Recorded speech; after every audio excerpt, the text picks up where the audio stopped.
Assalamualaikum warahmatullahi wabarakatuh. Apa kabar? Kembali berjumpa dengan saya, Hersy Arif dari Forum News Network.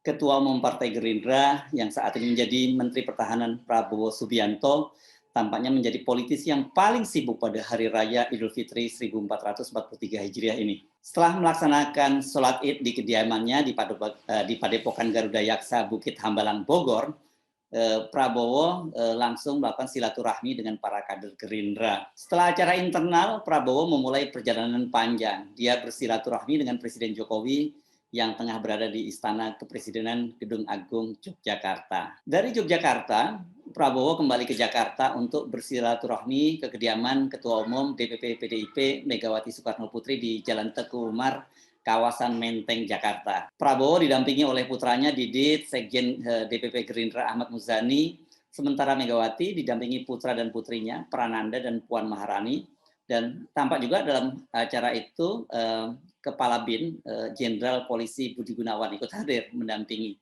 Kali ini makanan yang disuguhkan oleh Ibu Megawati bukan nasi goreng spesial andalannya, ya. Tapi ini yang disuguhkan juga opor ayam yang juga nggak kalah spesial dengan ketupat dan sayur. Setelah bertemu dengan Megawati pada hari Senin kemarin, kemudian pada hari Selasanya Prabowo itu mulai perjalanan panjang menuju Jawa Timur. Dia bertemu dengan sejumlah kiai dan ulama di kawasan Tapal Kuda di Jawa Timur ini, yakni daerah Situbondo dan Jember. Daerah ini dikenal sebagai kawasan santri NU dan khususnya orang Madura overseas, saya nyebutnya gitu, Madura perantauan yang disebut sebagai komunitas pedalungan. Dari kawasan Tapal Kuda, kemudian Prabowo kembali ke Surabaya, dia kemudian bersilaturahmi dengan Rais Am, pengurus besar Nahdlatul Ulama, Kiai Miftahul Ahyar, dan kemudian malam harinya ini nanti dia bertemu dengan Gubernur Jatim Khofifah Indar Parawangsa. Walaupun Sekjen DPP Gerindra Ahmad Muzani membantah ada muatan politik dari safari Prabowo yang zigzag dari Jakarta menuju Jogja, kembali ke Jakarta, dan kemudian terbang ke Surabaya, terus Jember dulu, Situbondo, dan kemudian Surabaya, agak sulit rasanya bagi kita untuk menepis bahwa silaturahmi Lebaran kali ini dimanfaatkan secara serius oleh Prabowo. Jadi ini kita bisa sebut semacam zigzag politik Lebaran. Dari daerah yang dituju Prabowo, dengan siapa dia bertemu, kita sebenarnya bisa dapat gambaran apa target yang ingin dicapai dan bagaimana cara dia memperolehnya, serta sekaligus dia menempatkan dirinya. Prabowo tampaknya sangat mengedepankan fatsun politik yang tinggi, atau dalam bahasa Jawa ini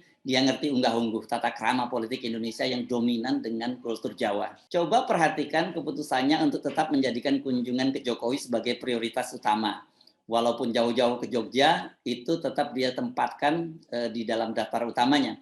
Bukan misalnya ke Megawati dulu, karena ini kan Megawati sebenarnya dari sisi jarak jelas lebih mudah dari Jakarta, ya, dari Hambalang ke Tengku Umar ini lebih dekat dibandingkan dari Hambalang terus menuju ke Yogyakarta. Kurang dari 1 jam. Oh, biasanya 2 jam sampai Hampir pernah 2 jam ya. pernah 2 jam itu. Lalu aja saya kaget juga. 99,2% masyarakat kita sudah punya antibodi, dan dicek titernya 7.000 rata-rata. Berarti kita Demi menjaga unggah-ungguh tata krama politik, Prabowo harus terbang dari Jakarta ke Jogja, balik ke Jakarta lagi, baru setelah itu dia terbang jauh ke timur, ke Jawa Timur. Jokowi bagaimanapun juga adalah seorang presiden resmi. Sebagai pembantu presiden, dia harus menjadikan Jokowi sebagai prioritas utamanya. Tujuan utamanya harus masuk dalam list yang teratas. Kita jadi teringat ya bagaimana bocoran yang disampaikan oleh politisi PDIP Pandana Baban. Dia menyatakan ada 4 politisi yang ditanya Jokowi. 4 politisi ini kebetulan semua ada di kabinet, ya. Yakni yang pertama adalah Airlangga Hartarto, Erick Thohir, Sandiaga Uno, dan kemudian Prabowo Subianto. Mereka ditanya apakah akan maju pada Pilpres pada tahun 2024. Ketiga-tiganya, yakni Airlangga, Ketua Umum Partai Golkar, Erick Thohir, Menteri Negara BUMN, Sandiaga Uno, Menparekraf, Menteri Pariwisata dan Ekonomi Kreatif, secara terbuka mengaku pada Jokowi bahwa mereka akan maju pada Pilpres 2024. Nah, yang menarik itu adalah jawaban Prabowo. ketika ditanya oleh Jokowi, dia menyatakan dia akan maju bila atas seizin presiden. Dalam hal ini maksudnya Jokowi. Ini gaya Prabowo sangat Jawa nih ya. Tetap menyampaikan tujuannya dengan jelas, tapi tidak secara terbuka. Pesannya sampai pada Jokowi bahwa dia akan nyapres pada tahun 2024, tetapi Jokowi merasa tidak dilangkahi, merasa tetap dihormati. Tadi kami banyak berbincang-bincang, tetapi hal-hal yang ringan-ringan, bukan baik politik enggak, ekonomi juga enggak, hal yang ringan-ringan semuanya yang kita bicarakan. Saya rasa yang paling penting sudah saling silaturahmi dan juga saling bermaaf-maafan. Yang paling penting itu. Terima kasih. Pak, tadi makan opor Pak sama Pak Prabowo. Dan juga makan opor bersama-sama. Itu aja. Saya hari ini mendapat kehormatan besar, saya diterima beliau pada hari Idul Fitri. Memang sudah tradisi kami ya, hari pertama kita silaturahmi kepada pemimpin kita, kepada presiden kita, dan saya mendapat kehormatan diterima pagi hari ini.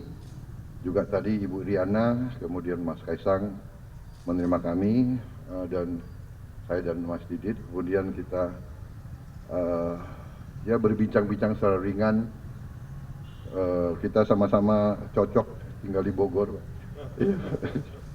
dan ya saya kira intinya itu. Tadi juga selain itu Pak ya, saya tadi makan bakso dan tempe bacem. Walaupun Jokowi menjelaskan bahwa ketika bertemu, ini mereka hanya bicara masalah-masalah ringan, tidak bicara ekonomi, tidak bicara politik, tapi sulit bagi kita melepaskan nuansa politik dalam pertemuan di Gedung Agung di Istana Kepresidenan Yogyakarta tersebut. Setelah bertemu Jokowi, Prabowo langsung ke Jakarta menemui Megawati. Dia misalnya tidak ikut-ikutan Jokowi menemui Sultan di Keraton Yogyakarta. Ini padahal dekat sekali antara Gedung Agung ke Keraton Yogyakarta. Ini tinggal jalan kaki juga sampai ini. Tetapi kelihatannya Prabowo menjaga itu. Dia ingin pesannya kepada Megawati sangat jelas bahwa Megawati itu adalah prioritas utama dari Prabowo. Kalau toh dia mendahulukan Jokowi ini karena secara formal kan dia sekarang ini adalah bawahan Jokowi sebagai menteri di kabinet Jokowi. Saya kira soal ini Bu Megawati pasti paham. Pertemuan dengan Megawati ini kalau kita lihat dalam rentetan berapa tahun terakhir ini kan jelas erat kaitannya dengan peta koalisi pada Pilpres tahun 2024. Ini disebut-sebut bahwa Prabowo sangat menginginkan koalisi dengan PDIP. Jadi kira-kira mungkin yang dibayangkan itu adalah Cawapresnya itu adalah Prabowo dengan Puan pada tahun 2024. Kalau toh tidak dengan Puan, setidaknya Prabowo berharap tetap dapat diusung oleh PDIP. Barulah setelah itu Prabowo terbang ke Jawa Timur, bertemu Kiai dan ulama NU, terus kemudian bertemu dengan Gubernur Jawa Timur Khofifah Indar Parawangsa. Zigzag Lebaran ini pasti sudah diperhitungkan dengan cermat. Tidak begitu saja seperti dikatakan oleh Muzani bahwa tidak ada nuansa politiknya. Perpaduan antara PDIP dengan NU itu jelas merupakan kombinasi yang sangat kuat, yang sangat ideal. Basis pemilihnya atau basis konstituennya itu sangat kuat dan loyal. Jika Prabowo berhasil merajutnya, maka kemenangan sudah di depan mata. Pertemuan dengan Khofifah ini juga harus dilihat sebagai sebuah pertemuan politik. Lagi-lagi walaupun dibantah, karena ini apa? Kita bisa melihatnya sebagai sebuah penjajakan, koalisi penjajakan. Beberapa lembaga survei itu sudah mempublikasikan hasil sigi mereka. Bila Prabowo berpasangan dengan Khofifah, itu diperkirakan bakal menang pada Pilpres tahun 2024. Namun tentu Prabowo punya kalkulasi yang berbeda. Tidak hanya semata-mata mengandalkan kalkulasi dari hasil lembaga survei, tapi bagi Prabowo, apakah dia berpasangan dengan Puan atau berpasangan dengan Khofifah atau siapapun yang didukung oleh PDIP dan NU, ini dukungan dari PDIP dan NU ini mutlak diperlukan, harus dirajut dengan hati-hati. Ini hitung-hitungannya lebih rumit lagi ya, kan tidak mungkin salah satu pihak mau memberikan cek kosongnya gitu. Apakah kemudian dengan berpasangan dengan Puan, NU otomatis akan mendukung Prabowo Puan, atau sebaliknya kalau dengan Prabowo Khofifah, NU juga maksud saya PDI juga bersedia memberikan dukungannya. Ini itu kalkulasinya jauh lebih rumit. PDI pasti akan dengan senang hati itu memberikan dukungan apabila Prabowo berpasangan dengan Puan.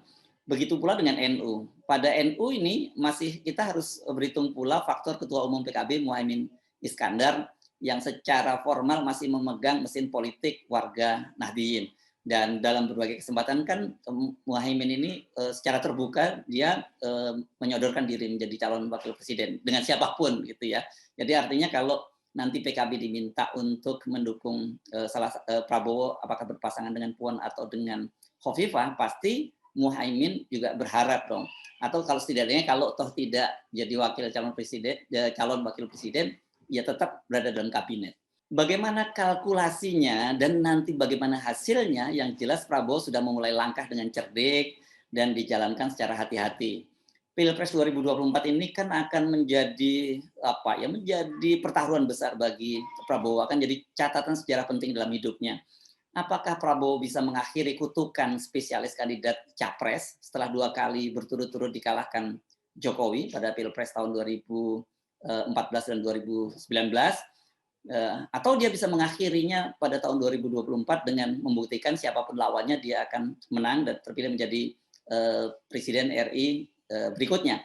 Dan kalau kita bicara soal pencapresan, ini sebenarnya Prabowo sudah yang keempat, karena sebelumnya dia pernah berpasangan dengan Megawati sebagai cawapres. Pasti Prabowo kali ini menghitung dengan cermat dan sangat hati-hati. Dia pasti tidak mau gagal. Makanya bagaimanapun juga sekarang ini kelihatan mungkin Prabowo sudah belajar dari pengalaman kegagalannya 3 kali Pilpres.